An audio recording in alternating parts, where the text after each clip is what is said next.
This is a story about Mavis the pony. Mavis the pony and the Buzzy bee, to be precise. Mavis lives in fluffy gardens, a wonderful place to live.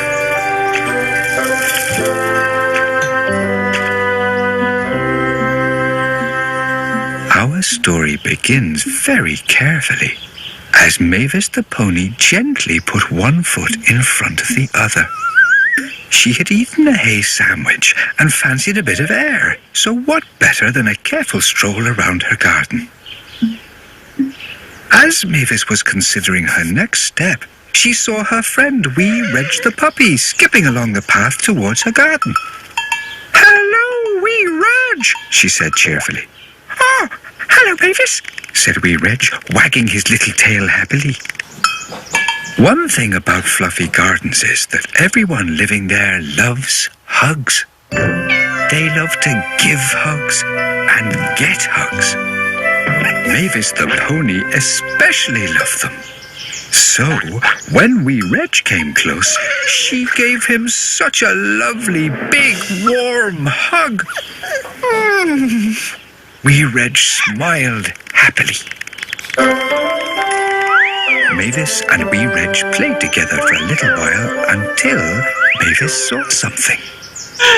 It was small, Buzzy, yellow and black. Can you guess what it was? It was a Buzzy bee. It was looking for some flowers, but as flowers made Mavis sneeze, she didn't have all that many in her garden. "Oh, look," said Mavis. "How cute." Mavis thought the Buzzy bee looked very beautiful. So beautiful, in fact, she decided to give it a big hug. Well, that wasn't very careful at all, and before Wee Reg knew what she was doing, Mavis had put her arms around the bee and was holding tight. "Oh!" Mavis yelped.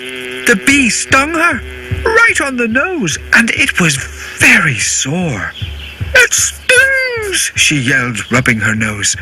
Then she began to cry. Poor Mavis. Wee Reg wanted to help. He put his arms out to give Mavis a hug so she would feel a little better. "Don't touch me," she said, not realizing he was trying to comfort her. Really, she'd have loved a hug. Wee Reg decided to get help. He ran off and, a little while later, returned with Paolo the cat. Paolo would know what to do.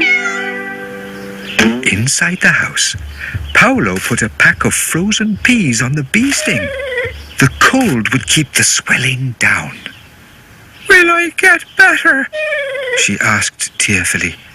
"We'll keep an eye on it," said Paolo, "but I think you'll be fine." Mavis was very relieved. And a few days later, she was out in her garden again. Her nose wasn't stingy anymore, and she was feeling rather happy. That is, until she saw a bee. Perhaps the same bee. Mavis yelped. Terribly frightened, she waved her arms around, trying to swat the bee away. "Get away, Buzzy bee!" she cried. Now, that's not usually a good idea. If you see a bee, it's often better to stay very still.